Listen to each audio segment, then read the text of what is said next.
మనం కొంతమంది truck డ్రైవర్స్ని ordinary డ్రైవర్స్గా అనుకుంటాం కదా. కానీ వాళ్ళకి మనం ఎక్స్పెక్ట్ చేయలేని లెవెల్లో ప్రాక్టికల్ ఫిజిక్స్ నాలెడ్జ్ ఉంటుంది. హైవే మీద ఒక ట్రక్ ఇంకో ట్రక్ని చాలా క్లోజ్గా ఫాలో అవ్వడం మనం చూసే ఉంటాం. అది ఎందుకు?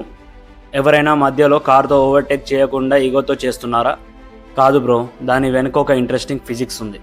ముందున్న ట్రక్ ఎయిర్ని కట్ చేస్తూ ఫార్వర్డ్ మూవ్ అవుతుంది. దాంతో ఎయిర్ రెసిస్టెన్స్ అంటే ఏరోడైనమిక్ డ్రాగ్ని ఫేస్ చేస్తుంది. కానీ ఆ ట్రక్ వెనుక ఎయిర్ ప్రెషర్ తక్కువ ఉండే ఒక లో ప్రెషర్ జోన్ క్రియేట్ అవుతుంది. అదే జోన్లో సెకండ్ ట్రక్ ట్రావెల్ చేస్తే దానికి ఎయిర్ రెసిస్టెన్స్ కంపారిటివ్లీ తగ్గుతుంది. రిజల్ట్, ఫ్యూయల్ కన్జంప్షన్ కూడా తగ్గచ్చు.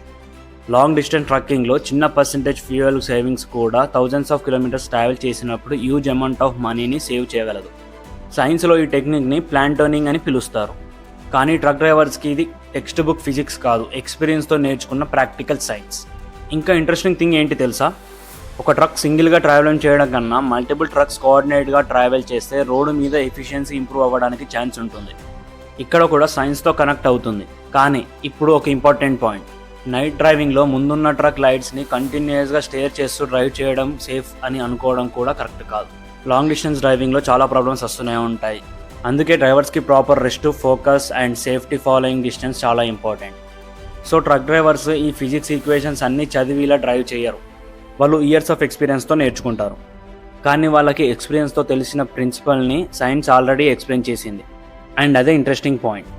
మనం ఆర్డినరీగా చూసే ఒక ట్రక్ జర్నీ వెనుక కూడా ఫిజిక్స్ వర్క్ అవుతూనే ఉంటుంది.